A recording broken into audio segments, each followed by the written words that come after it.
दोस्तों आज हम शुरू करने वाले हैं एक बहुत ही इम्पॉर्टेंट, बहुत ही informative core Java concept tutorial की। और मेरा पूरा विश्वास है कि इस पूरे लेक्चर को अटेंड करने के बाद में आप जावा तो सीख ही जाएंगे, लेकिन साथ ही साथ ये भी सीख जाएंगे कि प्रोग्रामिंग किस तरीके से की जाती है। यानी कि इस पूरे लेक्चर को अटेंड करने के बाद में जावा के अलावा अगर आप कोई दूसरी लैंग्वेज भी सीखना चाहें तो आप इस काम को बहुत आसानी से कर पाएंगे। चलिए सबसे पहले हम बात करते हैं कि हम प्रोग्रामिंग करते क्यों हैं। आज की डेट में अगर आप अपने आसपास नज़र दौड़ाते हैं तो आपको ऐसा लगेगा कि पूरा का पूरा जो वर्ल्ड है वो एक तरीके से डिजिटल वर्ल्ड होता जा रहा है। अब इस डिजिटल वर्ल्ड होने का मतलब क्या है? डिजिटल वर्ल्ड होने का मतलब ये है दोस्तों कि हम हमारे आसपास होने वाली हर रियल लाइफ इवेंट को कोशिश करते हैं कि वो ऑटोमाइज हो जाए। फॉर एग्ज़ाम्पल, हमने आकाश में अगर देखा कि एक पक्षी उड़ रहा है तो उसको देख के हम इंस्पायर हुए और हमने एरोप्लेन बना दिया। हमने देखा कि भाई सीढ़ियों से चढ़ते हुए हम थक जाते हैं तो हमने लिफ्ट बना दी। बिल्कुल इसी तरीके से बहुत सारी रियल लाइफ की घटनाएं हैं जिनको कि ईजी करने के लिए हम उसको ऑटोमाइज करना शुरू कर देते हैं। यानी कि हम उस पर्टिकुलर रियल लाइफ टास्क को कंप्लीट करने के लिए मशीनें बनाना शुरू कर देते हैं। अब मशीन चलेगी कैसे? मशीन चलेगी जब उस मशीन के अंदर आप कोई सॉफ्टवेयर इंस्टॉल करेंगे। और सॉफ्टवेयर आप कैसे बनाएंगे? सॉफ्टवेयर आप बनाएंगे किसी न किसी प्रोग्रामिंग लैंग्वेज को यूज़ करके। प्रोग्रामिंग लैंग्वेज क्या करेगी? प्रोग्रामिंग लैंग्वेज एक पर्टिकुलर इनपुट के हिसाब से आउटपुट जनरेट करेगी, और जब आप उस प्रोग्रामिंग लैंग्वेज को यानी कि उस सॉफ्टवेयर को उस मशीन के अंदर इंस्टॉल कर देंगे तो वो मशीन भी बिल्कुल वैसे ही आउटपुट देने लगेगी जैसा कि वो सॉफ्टवेयर आउटपुट देता है। इसका मतलब आपके पास में उस मशीन को चलाने के लिए एक प्रोग्राम बनाना ज़रूरी है। अब सवाल ये उठता है कि अगर हमको प्रोग्राम बनाना है तो हमें किसी न किसी प्रोग्रामिंग लैंग्वेज की मदद लेनी पड़ेगी, और प्रोग्रामिंग लैंग्वेज के लिए हमारे पास में बहुत सारे ऑप्शंस हैं। फॉर एग्ज़ाम्पल, आप जावा यूज़ कर सकते हैं, आप पाइथन यूज़ कर सकते हैं, आप PHP यूज़ कर सकते हैं, एक्सेट्रा एक्सेट्रा। सो यानी कि हमारे पास में बहुत सारे ऑप्शन हैं। यहाँ पर इस लेक्चर में हम बात करने वाले हैं जावा की। अब हम जावा की बात क्यों कर रहे हैं? जावा की बात हम इसलिए कर रहे हैं क्योंकि जावा एक बहुत ही पॉपुलर प्रोग्रामिंग लैंग्वेज है जो कि बहुत अलग अलग, या फिर आप ये कह सकते हैं कि वैरायटी ऑफ प्लेटफॉर्म में या फिर काफ़ी सारे डिवाइसेस में काफ़ी अलग अलग तरीके से यूज़ की जा सकती है। अगर इसके एडवांटेजेस की बात करते हैं तो जावा का जो सबसे बड़ा एडवांटेज है जिसने कि बेसिकली जावा को इतना पॉपुलर बनाया है, वो एडवांटेज है प्लेटफॉर्म इंडिपेंडेंट। यानी कि जावा एक प्लेटफॉर्म इंडिपेंडेंट लैंग्वेज है। अगर आप इसको किसी पुरानी लैंग्वेज यानी कि C++ के साथ कंपेयर करते हैं तो प्रॉब्लम क्या होती है कि अगर आपने कोई प्रोग्राम C लैंग्वेज में लिखा है, कौन से ऑपरेटिंग सिस्टम में, लिनक्स में, तो आप उस प्रोग्राम को विंडोज़ में नहीं चला सकते। आपको विंडोज़ के लिए अलग प्रोग्राम लिखना पड़ेगा।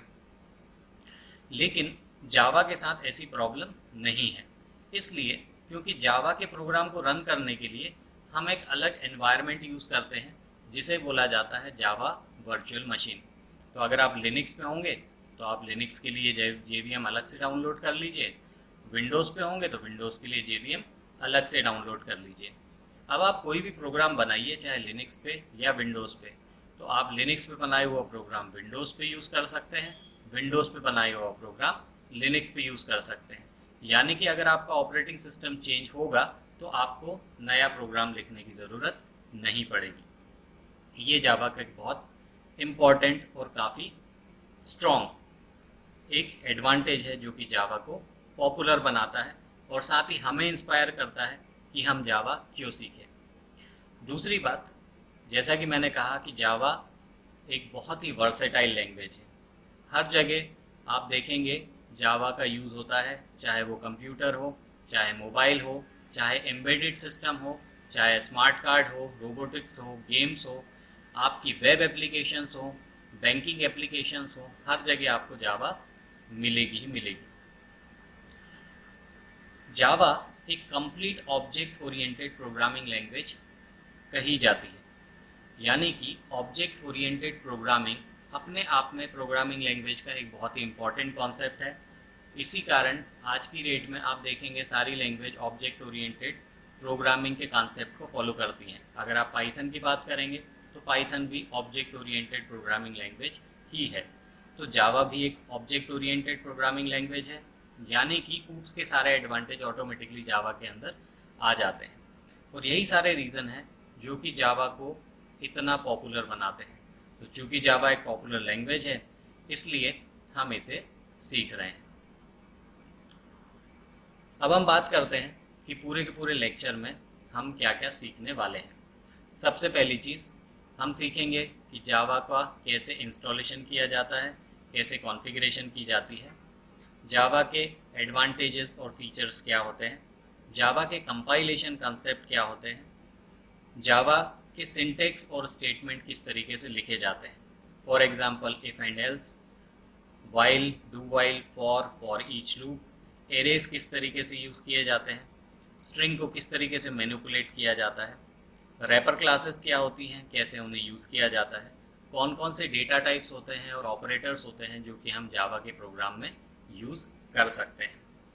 हमारे पूरे के पूरे लेक्चर को हमने 3 पार्ट में डिवाइड किया है। तो ये है हमारा पार्ट 1, जिसमें कि हम ये सारे कॉन्सेप्ट कवर करेंगे। अब हम आते हैं पार्ट 2 पे। तो पार्ट 2 में हम समझेंगे क्लासेस और ऑब्जेक्ट के कॉन्सेप्ट, कैसे क्लासेस बनाई जाती हैं, कैसे क्लासेस के ऑब्जेक्ट बनाए जाते हैं, डेटा क्या होता है, मेथड क्या होती है, कैसे लिखी जाती है, क्लासेस के अंदर कैसे इनको एनकैप्सुलेट किया जाता है और एनकैप्सुलेशन के क्या हमें एडवांटेज मिलते हैं। बहुत सारे रेफरेंस कीवर्ड हम यूज़ करते हैं, ये भी हम सीखेंगे कि इन रेफरेंस कीवर्ड को प्रोग्राम में किस तरीके से यूज़ किया जाता है। जावा के कुछ इंपॉर्टेंट कॉन्सेप्ट में एक कॉन्सेप्ट आता है कंस्ट्रक्टर। तो ये कंस्ट्रक्टर क्या होते हैं, किस तरीके से यूज़ किए जाते हैं, ये सारी चीज़ें हम पार्ट 2 में सीखेंगे। पार्ट 2 में और भी कॉन्सेप्ट हम ऑब्जेक्ट ओरिएंटेड प्रोग्रामिंग लैंग्वेज के कवर करेंगे, जैसे कि बेस कंसेप्ट, कौन सी लैंग्वेज पूरी तरीके से ऑब्जेक्ट ओरिएंटेड प्रोग्रामिंग लैंग्वेज हो सकती है और कौन सी नहीं हो सकती है, ये हम समझेंगे।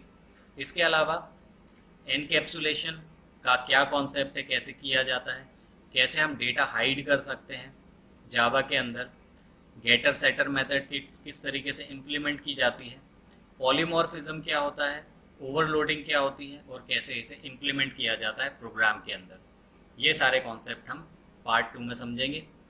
इसके अलावा ऑब्जेक्ट ओरिएंटेड प्रोग्रामिंग का एक और इम्पॉर्टेंट कॉन्सेप्ट होता है जिसे कि इनहेरिटेंस बोला जाता है।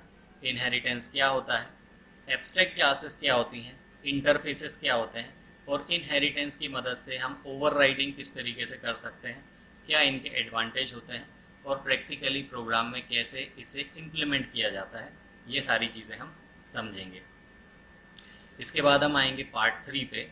तो पार्ट 3 में बेसिकली हम डिस्कस करेंगे या समझेंगे कंसेप्ट ऑफ कलेक्शंस, कि अगर हमारे पास में बहुत सारा डेटा है तो एक साथ उसको किस तरीके से हमें प्रोग्राम के अंदर यूज़ करना है। इसके लिए किस तरीके से लिस्ट या एरे लिस्ट बनाई जाती है, हैश मैप बनाए जाते हैं और किस तरीके से जेनेरिक्स डेवलप की जाती है आपके प्रोग्राम के अंदर, ये सारे कॉन्सेप्ट हम समझेंगे। प्रोग्राम्स में अगर एरर आती हैं, एक्सेप्शंस आते हैं, तो उसे किस तरीके से हैंडल करना है, ये सारी चीज़ें हम समझेंगे try catch finally throw and throws method की मदद से। कुछ बचे हुए कॉन्सेप्ट या कुछ इंपॉर्टेंट कॉन्सेप्ट, जैसे कि कुछ इंपॉर्टेंट कीवर्ड्स होते हैं जावा में, उनका क्या रोल होता है, क्यों यूज़ किए जाते हैं, बेसिकली हमको ये सारी चीज़ें पता होनी चाहिए, तभी हमारे बेसिक कॉन्सेप्ट क्लियर हो सकते हैं।